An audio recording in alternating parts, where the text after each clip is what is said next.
Let's Cover That podcast is brought to you by CM&F Group, professional liability services for over 200 healthcare professions. Visit our website at cmfgroup.com/podcast for more info. Hey everybody, Will Sullivan here with Let's Cover That. My co-host Antonina is taking a break this week, but we want to step in with Nicole Chrysler of Achieve Health LLC and welcome her today. Nicole, glad to have you on today.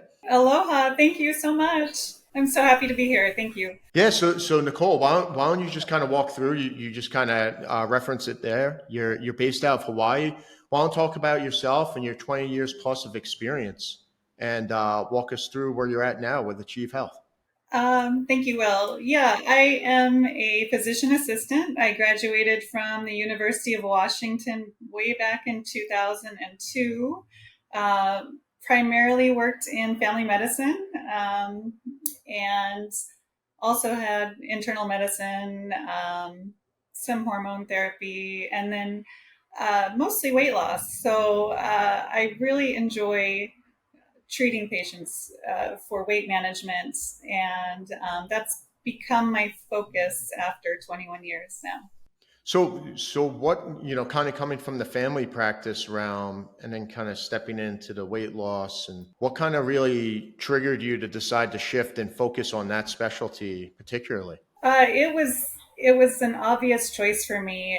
It's the only thing I've seen in 21 years that actually makes a difference in the prevention of illness.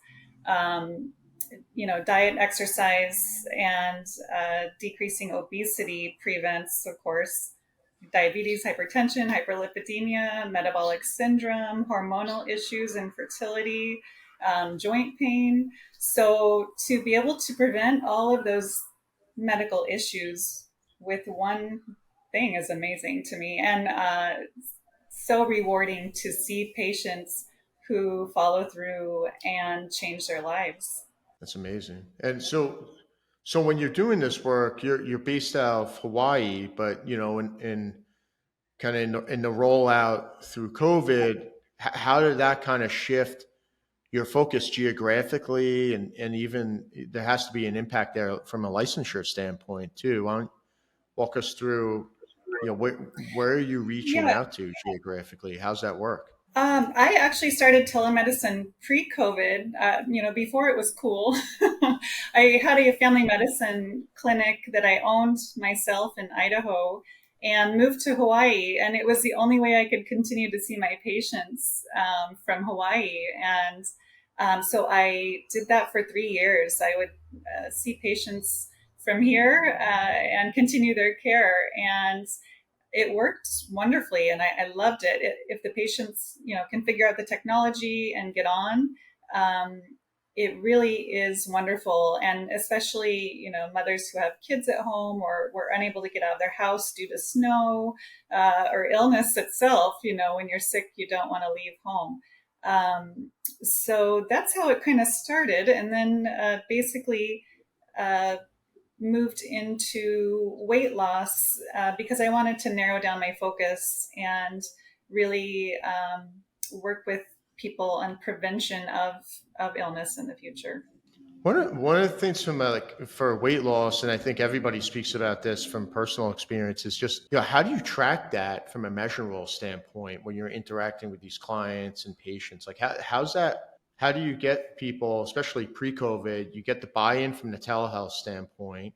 So you already had that kind of patient interaction. You're able to maintain it even geographically from a telehealth perspective. But how'd that differ with those you knew initially in person and kind of getting those results measurable versus somebody you're taking in that new that you don't meet in person and getting their buy-in and then showing that measurable activity? How's that differ? Not a lot. I'm still sending out medical history paperwork before I see the patient. So I give myself a 3-day grace period. They receive, full medical history, surgical history, all their medications they're on, any allergies. I review if they have a history that is safe to take the medication I'm going to prescribe them for weight loss. So it really doesn't change at all. I have a receptionist who puts all my information in for me. And it's all right there, the same way it would be in a medical clinic. So then once they're on their first telemedicine visit, of course, we review, okay, any history of heart disease or hypertension? Is there a reason you cannot take phentermine? Do you have a history of pancreatitis? And there's a reason you cannot take semaglutide. So reviewing even family history and what they may have issues with in the future really helps me to decide which medication is best, or if they don't want to take medication at all and just stick with the diet exercise plan, behavioral health changes, getting enough sleep, um, stress reduction, all of the other factors that play in obesity. We can just stick with that too. So with the obesity piece, we talk about that becoming an actual area of treatment, a true illness upon itself. How's that played as a hurdle into kind of getting kind of buy-in from patients and just the overall health system? I haven't found it to be a hurdle. It's one of those things. It's like patients who smoke cigarettes. They will come to you when they're ready to quit smoking. So it's the same thing, with obesity. Either their blood pressure is going up, they're starting on high doses of cholesterol medication, they're becoming pre-diabetic, their joints are starting to ache or need knee replacements.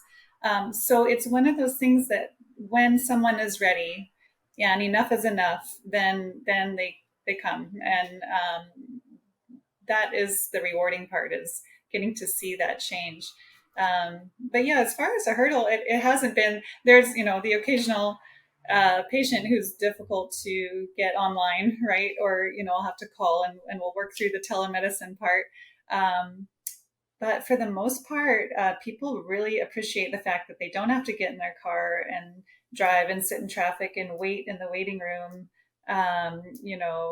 Try to find parking, especially in Hawaii, all of that. So I think, the money savings, the time savings, the convenience for their children and their families, all of it is such a benefit. And especially for obesity and weight management, they're getting exactly the same care that they would in a clinic. And so you kind of touch upon a lot of the benefits from the telehealth perspective. Have there been difficulties with transitioning people that way versus the benefits, and how you've kind of worked through that? Or is it just really, hey, we've hit the ground running, because I was doing it pre-COVID and it was just more of the same. In fact, I just kind of grew really my business model as I went. I would say that the biggest issue is trust. And because they are not going into an office, and they have run into scammers through the internet. There are a lot of people who are jaded by, maybe giving their money to a program and they just took their money and ran. So I have experienced that. That's probably my, biggest obstacle as far as telemedicine, is getting them to trust that you are a real person on the other end. You're not a robot. You're not taking money and running away with it. So that's trust is definitely an issue. So just getting that first visit in, letting them know that you're real, that you are going to follow up, you are going to be there in the future, because there is no concrete building to go to. That's an issue. Which is awesome. I mean, totally understandable that people are having difficulty with just the online presence, getting that trustworthiness. But as part of that, as you build, what is it, how do you get the sustainable results with the patients? You build this trust that's clearly fundamental to that, but how do you keep it going with them? By it working. So, Yeah. the way I know it's working is they don't come back. And that's my goal, and that's why I created a short program, is because I want the medications to get you there quickly, let you know you can do this on your own, and then modify your behavior to the point where you don't need doctors, you don't need medication, you don't need any of this. You are powerful enough to do it on your own. And that is the point that I want them to get to at the end of the 3 months or 6 months, based on whether it's phentermine or semaglutide. It is the behavioral change, the mental empowerment, and just realizing maybe what happens to cause behavioral changes, maybe overeating or alcoholism or a divorce or stress. But most people can pinpoint something in their life that sparked a depression or sparked an anxiety.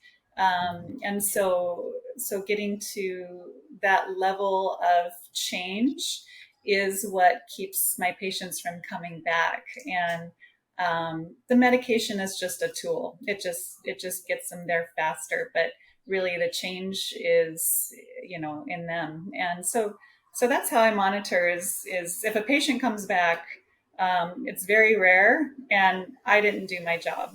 So, they should not regain their weight. They should not be coming back. That's awesome. It's really impressive because, as a PA, transitioning into kind of independence, opening up a business. So, speak a little bit about that and just how's it feel, especially as PAs nationally get so much more recognition, I feel like, from like the awesome work they've been doing all along. How's that been now, pre-COVID, now you're post-COVID or kind of in the midst of it, but you're still this independent operator, growing a business, multi-state. Like what are the things that you've learned about becoming more of an entrepreneur versus an employee mindset? I love it. I've always been in some sort of business, since I graduated from college. So whether it's real estate or owning my own doctor's office or whatever it is, it's always been a part of my life. So I love it. Even as a kid, I used to have many businesses. So that part for me is always exciting. I absolutely love it. And to be able to mix it with medicine is absolutely, the pinnacle for me. It's perfect. As far as, Dr. Purdy is my supervising physician, which is absolutely outstanding. She's licensed in all the states and allows me that chance to grow. Each state is different. You have to abide by, the DEA and the FDA and make sure that telemedicine laws are acceptable and prescribing controlled substances is acceptable. I actually called the DEA myself, I'm like, oh, is everything okay? And talked to a human and realized, yes, everything is safe and doing everything correctly. This is all approved by DEA and FDA standards. So there's extra work you have to do, of course, but overall, it's completely worth it. And it's just been a great ride to be on and really fun. So kind of wrapping up, I mean, what's next for you as you continue to grow your business? Texas now. So, I'm licensed in Hawaii and California and hoping to grow to Texas next. And with that, employ, nurse practitioners or PAs or even doctors if they want to, work in these states and help me with my patient care. And so just growing slowly and making sure that everyone keeps my business model the way it is now and successful, and making sure that the patients have the best outcome and keeping their weight off, like I said, and not coming back.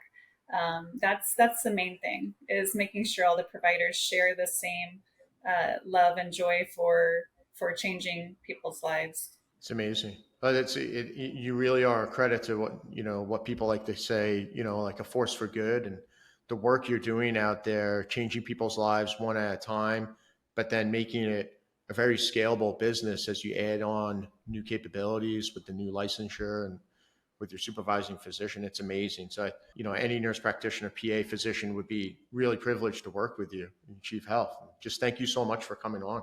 Thank you. This was super fun, Will. So I appreciate it.